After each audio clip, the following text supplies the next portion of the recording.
So we're out here in the forest with my friend Colin, looking for polypores and looking for different kinds of mushrooms and also plants. So far we found a few nettles.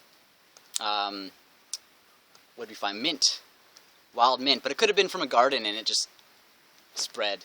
But then we came across a few of these stick polypores and we got really excited and wanted to take some pictures. And as I was watching Colin take a picture of those, all of a sudden I found this guy,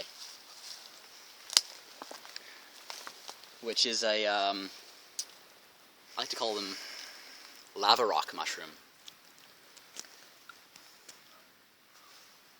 Beautiful lava rock. Now people go way up north into the Yukon to pick these after forest fires. They love the high carbon nutrient after forest fires happen. So what I like to do is this is Morel, by the way. What I like to do is I like to move all the dirt. I mean, it doesn't really matter because I already know what this is, but when I'm teaching people, I like to, instead of cutting it right away, some mushrooms are better to cut for different reasons, like chanterelles come up in pairs, usually doubles, so sometimes there's a bigger one and a small one next to it. It's good to cut the big one and come back for the small one. But what we're going to do is I'm going to move this rock, I'm going to show you all the mycelium, or at least the space between where the mycelium starts and then the fruit body. It's just unbelievable. It's right in the ground. It's hard to even tell where the mycelium ends and the mushroom begins. But for those who want to safely pick these and identify them, and compare them to the false morel, which there's, I believe, two types of false morels. There's the helvelva and elfin saddle. Now those two mushrooms have caps that don't actually attach directly to the stem. What I can do now is I'm going to pick this as low as I can. As you can see, there's still a whole bunch of dirt and moss and stuff stuck to it. But there it is.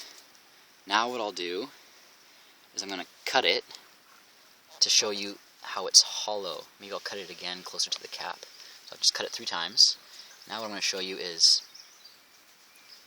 it's definitely obviously hollow, a hollow mushroom.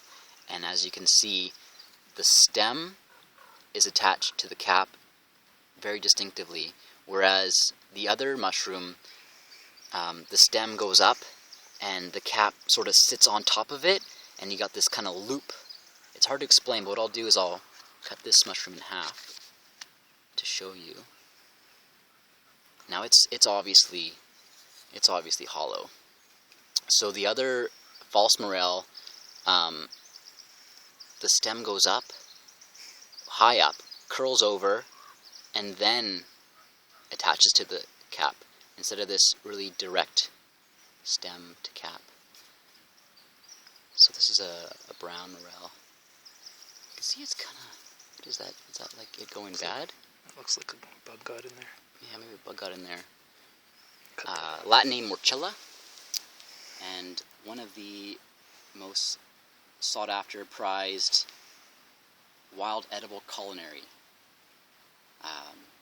To a lot of chefs, these are their favorite. They say that they have a lot of flavor, very earthy, and really easy to cook, really easy to dry too, and specifically, exclusively grow in the springtime.